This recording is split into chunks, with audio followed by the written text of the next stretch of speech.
Eu fui convidado para poder compartilhar com vocês. Hoje, na verdade, meu nome é Euclides Tavares dos Santos e sou um dos associados da Gênesis. Nós começamos uma parceria e eu trabalho especificamente com reestruturação de empresas, adequação, redução de custo, fusões e aquisições. A gente já fez isso várias vezes. E venho para falar para vocês sobre finança corporativa. Muitas vezes a gente fala de finança corporativa para o pequeno empreendedor, mas todo o conhecimento de finança corporativa, ela se aplica a qualquer empresa. Independente se é uma empresa que fatura 10 mil reais por mês. Todos os conceitos e princípios de finanças corporativas se aplicam a qualquer tipo de empresa. Independente do negócio, se é serviço, se é indústria, se é comércio, qualquer coisa que você fizer, esses são princípios universais. Então eu vou compartilhar algumas coisas com vocês. A ideia é dar uma visão de perpetuidade. O que quer dizer isso? Como é que eu posso enxergar ou como eu devo direcionar as minhas decisões de tal maneira que eu consiga que o meu negócio se perpetue, ou seja, continue por vários e vários anos. Agora há pouco a gente viu o pastor falando que no Brasil, infelizmente, nós temos muito poucas empresas centenárias. Quem conhece uma empresa centenária no Brasil, que tem mais de 100 anos? Que não seja pública, claro, né? Conhece alguma empresa que tem mais de 100 anos? Fala o nome dela aí. Bradesco. O que mais? Não dá para encher a mão, né? Se a gente for falar mesmo, não dá para ter 10 ou 15 que você vai lembrar que realmente existe há mais de 100 anos. Quando nós vamos para fora, Estados Unidos, Europa, nós encontramos empresas que não são centenárias, têm 200, 300 anos de existência. Eu trabalhei numa empresa na American Express que foi fundada em 1649 e ela existe até hoje, o mesmo nome.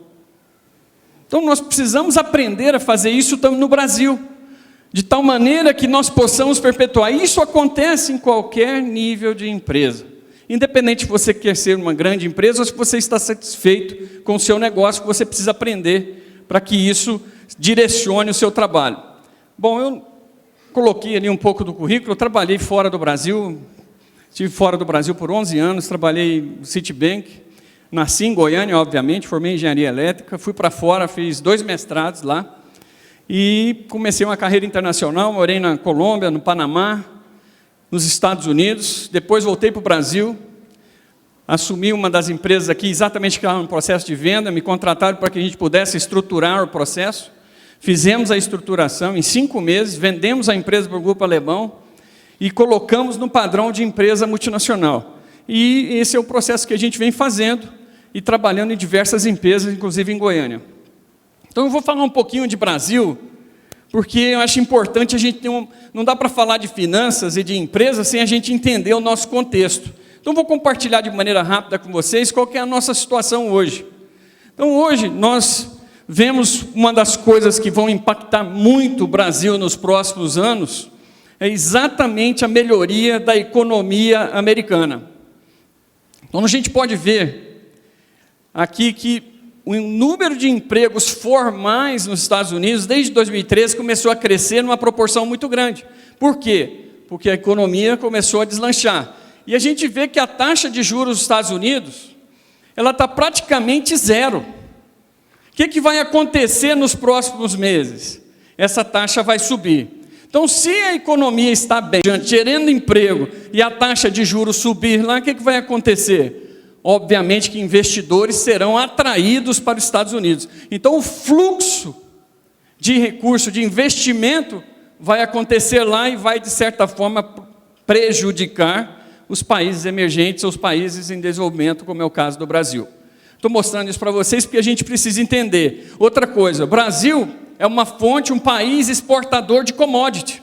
E a gente vê que os preços de commodity desde o ano de 2009 subiu até 2011 e hoje ele está em queda. Qual que é o maior importador de commodity do Brasil? Ferro, minério, essas coisas. China. O que aconteceu com a China nas últimas 2 semanas? A bolsa deles caiu cerca de quanto? 42%. Então, significa que eles vão comprar menos. Então, isso pode impactar também o Brasil. Por isso que eu estou mostrando para vocês.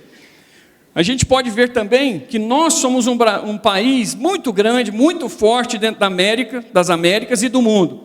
Mas o nosso crescimento, comparado com os nossos países vizinhos, muito abaixo deles. Por que será, hein, gente? Vou voltar ao que o pastor falou agora há pouco. Disciplina, perseverança e fazer as coisas da maneira correta. Quem é que é responsável por mudar esse Brasil? É o governo? Quem, gente? Nós. Então eu fico feliz de ver esse auditório cheio, porque nós é que somos responsáveis pela mudança desse país. A gente não pode esperar que um presidente, um partido vai mudar esse país. Quem muda esse país é aquilo que nós podemos fazer de maneira correta, implementar nas empresas e praticar. Porque sem a prática também não adianta. Não adianta eu fazer uma vez, eu tenho que fazer várias vezes. E isso tem que ser demonstrado.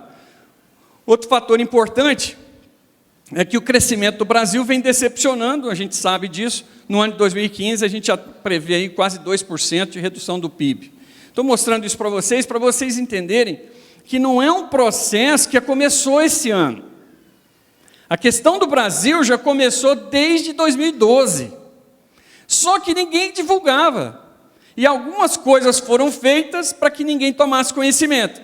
Então, se eu olho a questão da balança, da conta corrente nossa, que é todo o que você vende, exporta de serviços e o que você importa, nós já vimos caindo desde quando, gente? 2010. A gente vem caindo com isso. Segundo ponto, comprometimento da renda familiar. Por quê? Por causa da liberalidade de crédito, de endividamento, nós vemos que o quê? Aumentou o endividamento ou diminuiu a disponibilidade para investir ou para poupar de todos. A inflação vem subindo e a gente vê que o resultado primário do setor público, ele também vem caindo desde esses anos e aprofundou agora em maio de 2015. Gente, é algo que não é divulgado. Não sei se alguém ontem viu quanto é a dívida pública do Brasil. Vocês sabem disso? A dívida interna, que o governo deve internamente, seja ele para bancos ou para fornecedores de capital externo, mas que estão aqui. Alguém viu isso ontem na notícia? Na notícia é o seguinte, a manchete diz que nos últimos 12 anos, esse é o maior endividamento do PIB proporcional, que é 3,5% do PIB brasileiro. E que a dívida pública chegou a 2,54 trilhões de reais. Ninguém ouve isso, né? Mas você sabia que o maior problema de caixa do governo é exatamente porque ele tem que tirar dinheiro para sustentar essa dívida? Se você calcular 10% aí ao ano, que não é uma taxa de juro tão elevada, só fazer a conta que você vai ver quantos bilhões de reais que são gastos só para pagar juros, não é nem para amortizar. Então, o maior problema do governo brasileiro não tem dinheiro para educação, nada, porque tudo que é para investir na educação, saúde e outras coisas, estão sendo gastas com endividamento. Todo mundo falava do endividamento externo, mas esqueceram do endividamento interno, que é 10 vezes maior do que a gente devia externamente. Bom, trouxe esse número para vocês porque a gente precisa saber das coisas. Até para ser empresário, empreendedor, você precisa ter conhecimento do que está acontecendo. E, por último, todo mundo experimentou o reajuste da luz, da água, transporte coletivo, de tudo aí, não é? Por quê? Porque em 2012, 2013, o governo segurou o reajuste, não deu reajuste de tarifa. Então ficou 2 anos sem reajuste, quando chegou em novembro do ano passado, liberou tudo. E vocês podem ver que ainda há uma previsão de que vai crescer até dezembro. Então nós vamos ter outros reajustes aí de tarifas. E, por último, quero mostrar para vocês que a confiança do empresário também caiu muito, né? Será que isso está certo? Eu quero dizer algo para vocês, que são empreendedores. O que pode paralisar uma pessoa? Medo. Medo paralisa. Em alguns sinônimo do medo significa covardia. Hoje nós vivemos uma crise do medo no Brasil. Você fala, mas isso que está acontecendo não é real? É real. Mas nós vivemos uma crise do medo. E esse medo está fazendo o quê? O ciclo de demissões, não vendo, ninguém compra, porque está todo mundo que olha a confiança do consumidor, onde é que está? Ele vai comprar alguma coisa? Não, ele está duvidando de tudo. Está com medo do futuro. Então, olha a queda que houve aqui nos últimos meses. Então, nós também precisamos, eu gosto muito do que eu ouvi hoje sobre o empreendedor do reino, porque nós precisamos nos ajudar, inclusive, a sair dessa paralisia. Se nós não sairmos da paralisia, do medo, da covardia, nós não vamos avançar e não vai mudar o país. E é como eu disse para vocês, nós não vamos resolver o problema do governo, que é a dívida interna. Mas nós podemos resolver o problema do país, sendo empreendedores, empresários que realmente fazem as coisas da maneira correta. E mudar essa questão desse medo que permeou o país. Medo porque ninguém sabe onde vai parar, né? Não é isso? E emprego também começou a ficar difícil, né? Por quê? Exatamente por causa desse ciclo. E olha, mas isso já vinha acontecendo desde 2013, que o Brasil vinha reduzindo a criação de empregos. Por quê? Já se começou a temer. Então não foi algo que aconteceu agora, no último trimestre de 2014, primeiro semestre de 2015, não. Só agravou. Mas é algo que já vinha acontecendo há praticamente 2 anos. Mas ninguém notou isso, não é? Quem é que falava sobre isso em 2013? Ninguém. 2014 foi eleição, certo? Mas isso já vinha acontecendo. Por quê? Porque já começou a questão do medo. E outra coisa que assusta todo mundo é que eu converso com todo mundo agora, todo mundo fala assim, o dólar está caro, né? Hoje fechou em 3,43. E a expectativa, de acordo com os economistas de bancos, é que a gente deve fechar em 3,60 esse ano. Certo? O oficial, né? Porque aí o paralelo vai chegar a 4, alguma coisa dessa forma, né? O turismo. Então, eu mostrei isso para vocês, para que a gente possa ter... Bom, é bom para conhecimento? É. Mas é bom para o seu negócio? É bom para o seu negócio isso aqui? É bom para saber o que está acontecendo, mas resolve o seu problema? Não, o que resolve o seu problema? É como você faz a gestão do seu emprego, do seu trabalho, da sua empresa, daquilo que você faz.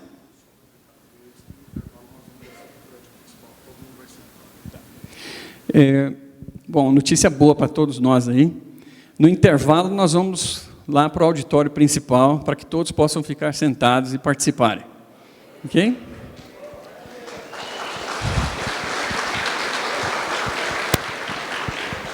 Eu coloquei esse quadro aqui exatamente porque, por muitas vezes, a gente tem uma ilusão do que é o cenário brasileiro com relação a salário, embora seja algo pessoal, mas é importante a gente ter esse conceito. Até por que você precisa conhecer isso? Porque se você tem um produto, um serviço, você precisa saber por quanto você vai vender, não é?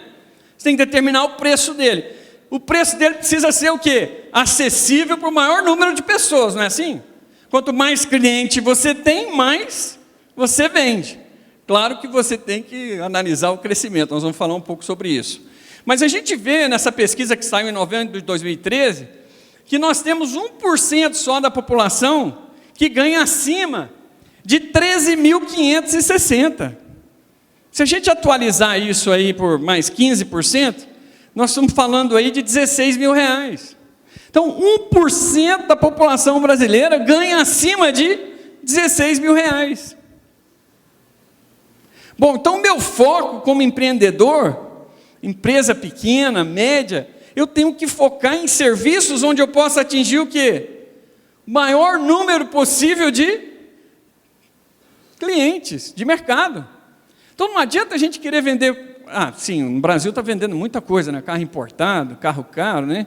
Carro de 200 mil reais, nunca se vendeu tanto, 300 mil reais. Mas isso é um percentual da população que não chega a 0,2%. Então isso é o Brasil? Não. O Brasil é isso aqui que a gente está vendo. O endividamento cresceu, vou passar para frente, mas no final das contas, a gente como empresário, todo dia o que a gente faz? Fica nessa roda viva aí atrás do quê? Do dinheiro, não é? Eu preciso gerar receita, vender. Mas dentro desse contexto de vender, a gente precisa entender, venda é o suficiente para o meu negócio?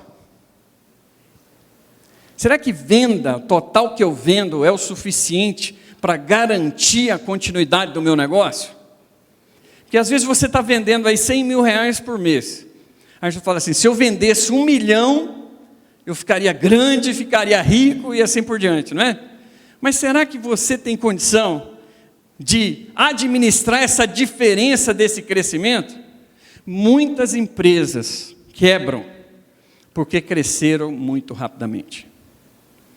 Já experimentei negócios de ideias fabulosas, que cresceram assustadoramente no espaço de 6 meses, mas que fecharam 3 meses depois, porque não conseguiram arcar com aquilo que eu vou compartilhar com vocês hoje. Então, nosso interesse é que o empresário, o empreendedor, ele não corra atrás do dinheiro. Ele tem que fazer o giro da sua empresa, mas fazer isso dentro de uma expectativa organizada, disciplinada e conhecendo o seu negócio.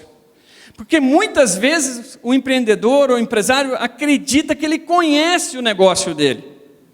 Mas se você fizer uma pergunta para ele, ele não vai saber te responder de imediato. Vou mostrar algumas perguntas para vocês. Então, em primeiro lugar, eu quero dizer para vocês, e principalmente aqueles que conhecem o Evangelho e que não conhecem, que Romanos 12:2 é um princípio muito importante para vocês que estão hoje aqui sobre essa parte financeira.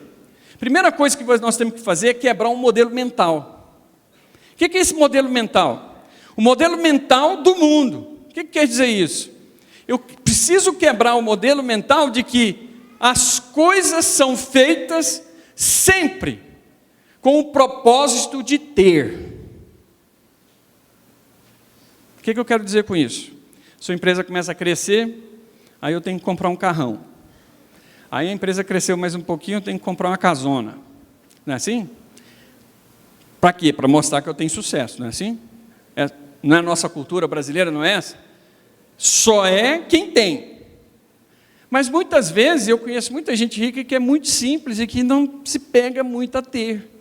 Sabe por quê? O mais importante é você poder ser, prosperar e propiciar a mudança dentro da sua empresa, da comunidade, da sociedade que você vive e do país. Aí você fala, isso aí está sendo muito filantrópico, utopia, né? Está sendo utópico isso daí, é uma filosofia que não se aplica, mas a realidade é essa. Quando eu quebro o modelo mental de ter, eu consigo prosperar. O meu negócio cresce. Sabe por quê? Porque eu deixo de pensar no imediatismo daquilo que eu quero hoje e começo a planejar para o futuro. Certo? Então, eu vou fazer uma pergunta rapidamente aqui. Quem é que tem negócio aqui e que tem um planejamento para os próximos 5 anos? 1, 2, 3, 4, 5. Bom, não precisa dizer mais nada, né? Então, nós precisamos, quando eu foco no ter, eu não consigo olhar para frente. Eu penso só no quê? No amanhã, nos 3 meses, ou no máximo até dezembro. E olha lá. E aí o que acontece? Entra o recurso, eu não sei o que eu faço e acabo gastando com aquilo que não é necessário para o crescimento da empresa. Por exemplo, sistemas ERP. Empresa pequena, você precisa de um sistema caro? Não. Deixa você tomar um porte para que você possa gastar dinheiro. Eu conheço empresas pequenas que gastaram R$1 milhão no sistema. E sabe o que aconteceu? Não usou.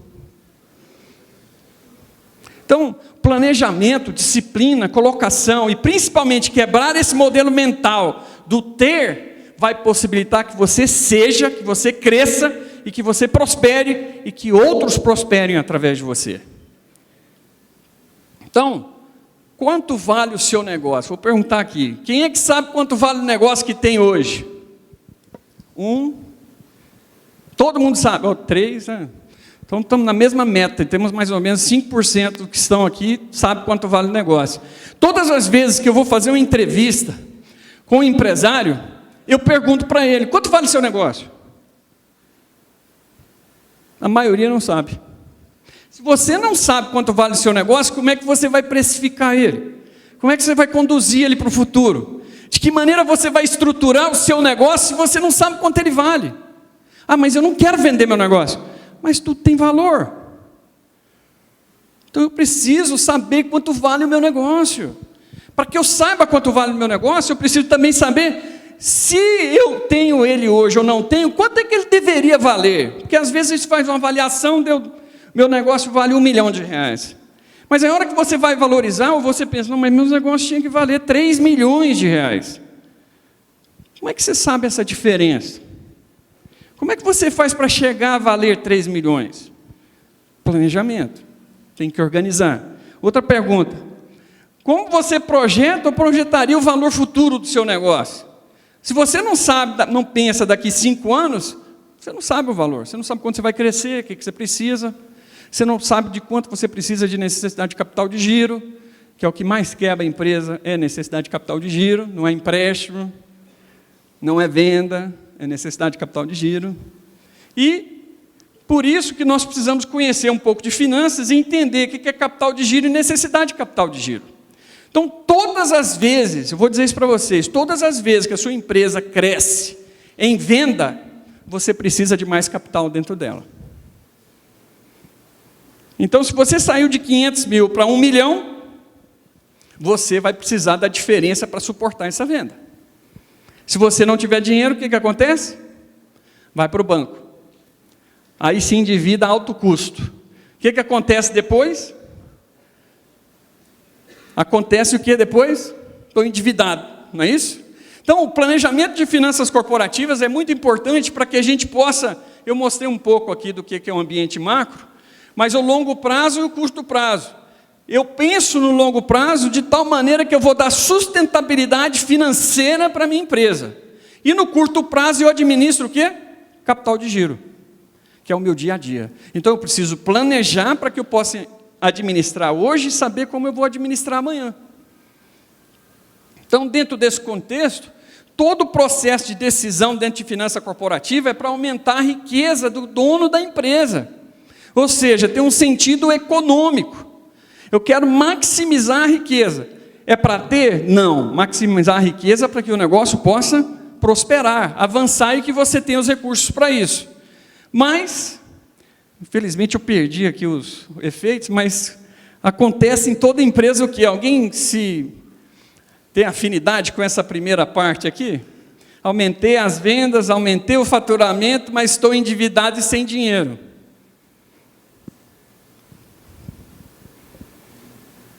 Os últimos 5 empresários que eu conversei nas últimas 3 semanas estão nessa situação.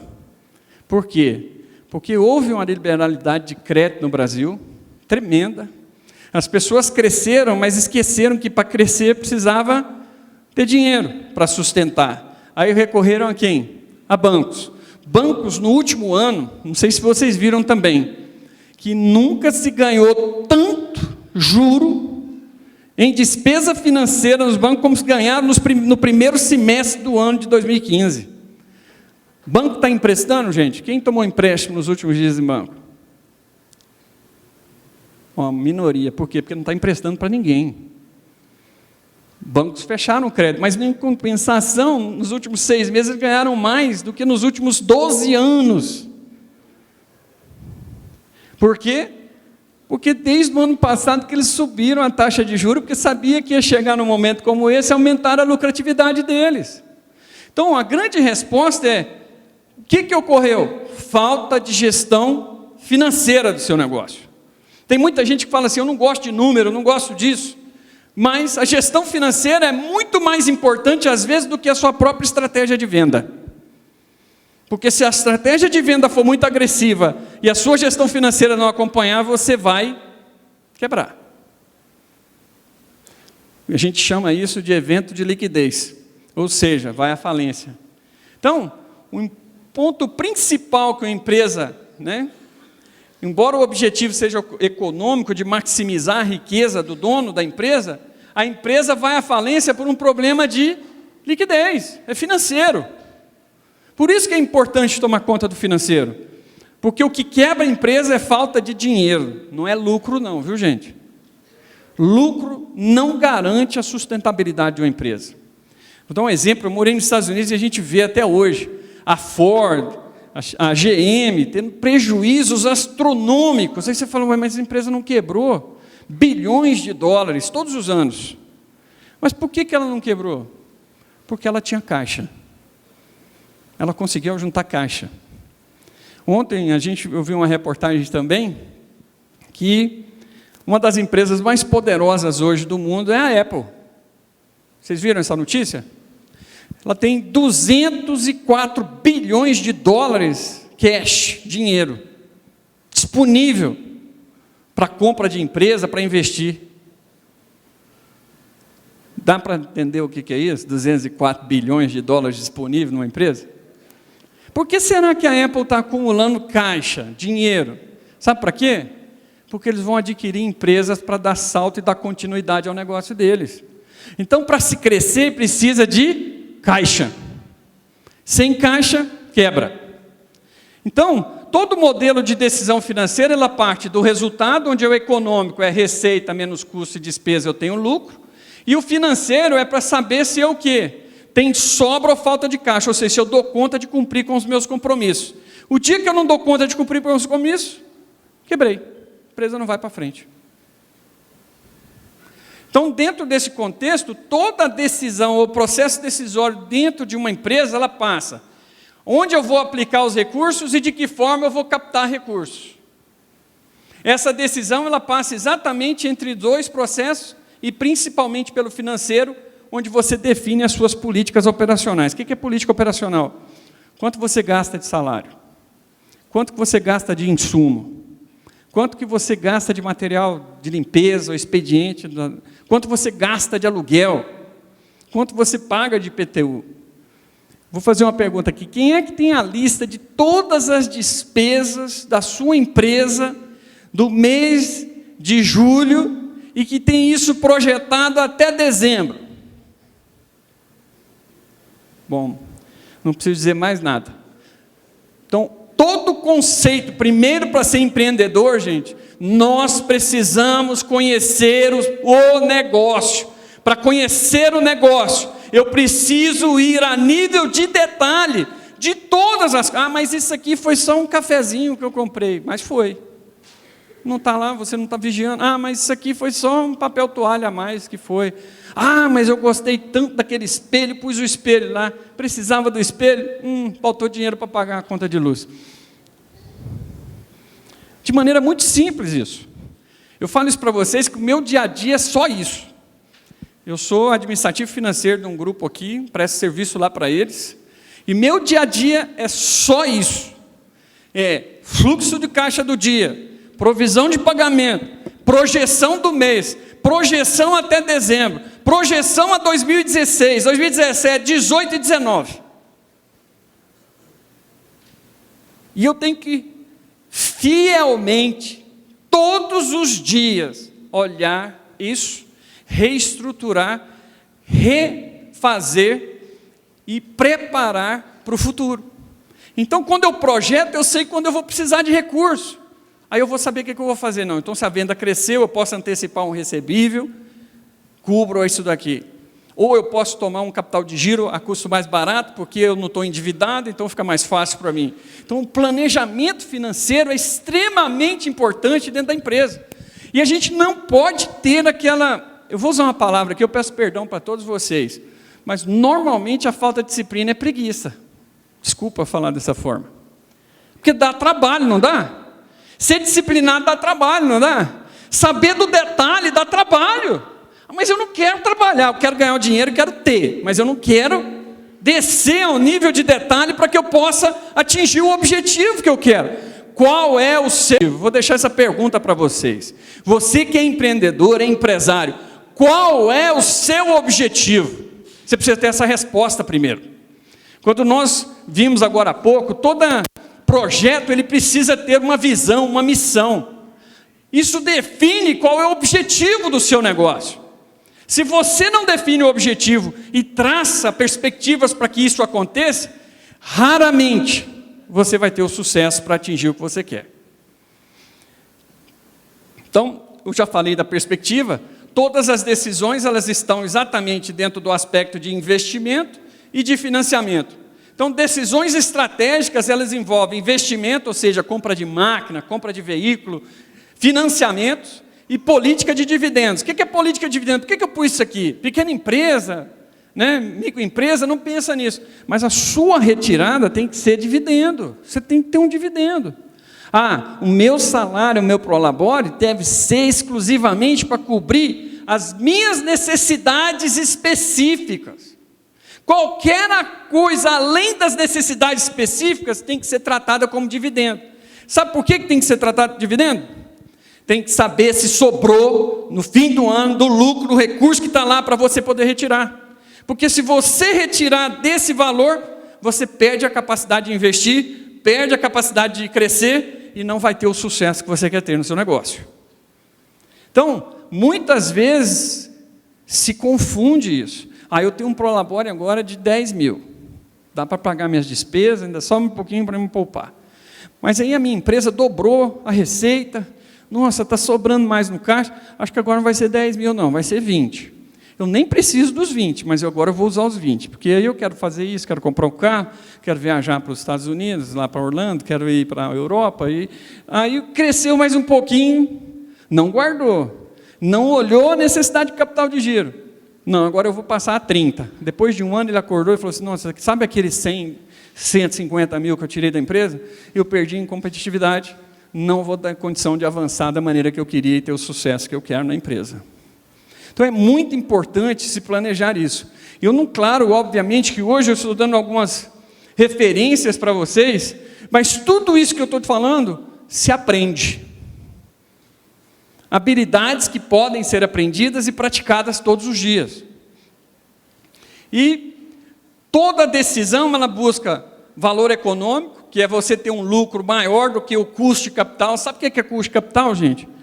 Custo de capital é o seguinte, quanto é que o acionista quer de retorno do dinheiro que ele colocou?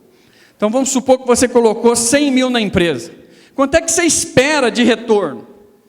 Eu acho que no ano tem que me dar 15%. Então, dos 100 mil que eu coloquei, eu tenho que ter 15 mil de retorno. Porque se eu pegasse esse recurso e aplicasse em CDB ou qualquer tipo de aplicação, eu poderia ter esse retorno sem ter que ter um negócio.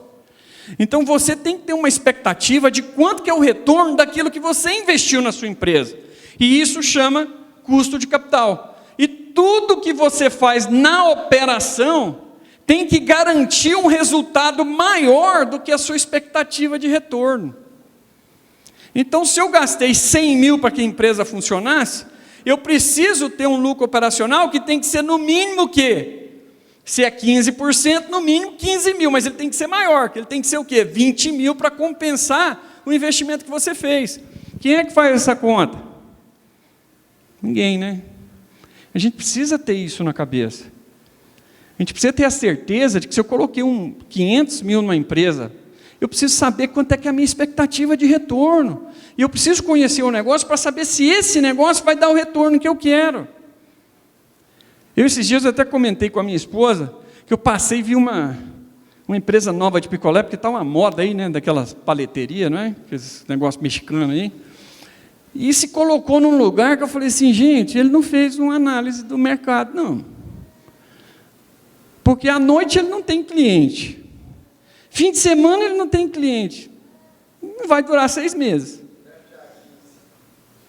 Então a gente precisa conhecer o negócio, estudar onde o negócio tem que ser, ter preços competitivos para que a gente possa atingir o maior número de clientes, mas ao mesmo tempo eu tenho que saber quanto é que eu espero de retorno. Não adianta você falar assim, eu montei um negócio hoje e eu já preciso para viver 20 mil reais por mês. Será que esse negócio vai te dar isso? Aí depois de 6 meses, 1 ano, você descobre que não deu, né? Então, as decisões têm que passar dessa maneira. Então, se o seu lucro operacional tem que ser maior que a expectativa do investimento que você fez. Equilíbrio financeiro, liquidez da empresa, garanta que você tenha caixa. E outra, não se endivide. Endividamento de pequeno empresário não pode passar, vou falar isso para vocês, não pode passar, certo? De 20% da receita dele. Líquida, porque eu não vou falar do imposto, não vou tocar no assunto de imposto aqui, porque não funciona. Mas não pode ser maior que 20% do que você ganha. Então, se for 100, sobrou 20, você pode só pegar emprestado 4 mil. Aí você fala, mas Euclides, porque a volatilidade do pequeno negócio é muito grande. Qualquer coisa você pode terminar, você tem condição de pagar os juros disso daí.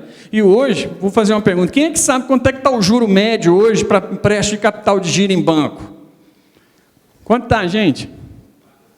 Quanto? 3% ao mês? Eu vou falar o ano para vocês, certo? 25% ao ano. Paga-se.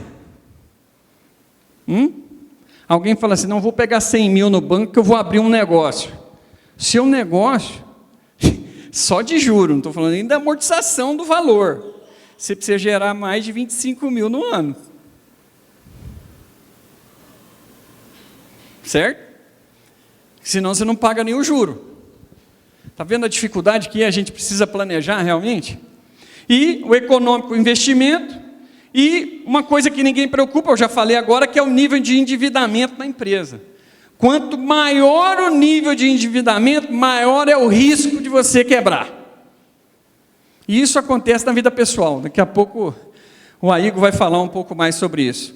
Então, o pior problema que a gente encontra nas empresas hoje, que a gente tem conversado no mercado, inclusive também onde eu atuo, é exatamente lidar com o problema do que é a alavancagem financeira. Quando alguém falar para você alavancagem financeira, isso significa grau de endividamento da empresa. Certo? Essa é uma palavrinha diferente. E isso, esse fator de risco está exatamente o quê? De que maneira que isso acontece? Descompasso do fluxo de caixa, ou seja, você não tem o dinheiro para pagar. Má administração do capital de giro. Uso inadequado das fontes de financiamento. Eu não sou contrário a você financiar equipamento, se você fizer BNDES, essas coisas, certo? Acho que isso é importante. Dependência de recursos de terceiros de maneira alta, como eu vi agora há pouco, né? Tem gente que vai para a agiota, empresa que vai para a agiota vai quebrar, gente. Aí a gente vai falar, não, mas Deus faz um milagre para fazer a coisa diferente. Dificilmente reage. E o custo dessa captação. Então, é possível calcular o risco? O endividamento é o pior problema que a gente encontra hoje no mercado brasileiro. Então, dentro desse contexto, o que eu recomendo para vocês de maneira rápida? Faça uma diligência sobre a sua empresa. Levante todas as operações, a dinâmica, a condição financeira da sua empresa, a condição fiscal. Muita gente não dá valor à condição fiscal. Imposto um dia eu resolvo. Não está bem assim mais não, tá, gente? Tem muita gente aí que está fechando empresa por causa da questão fiscal.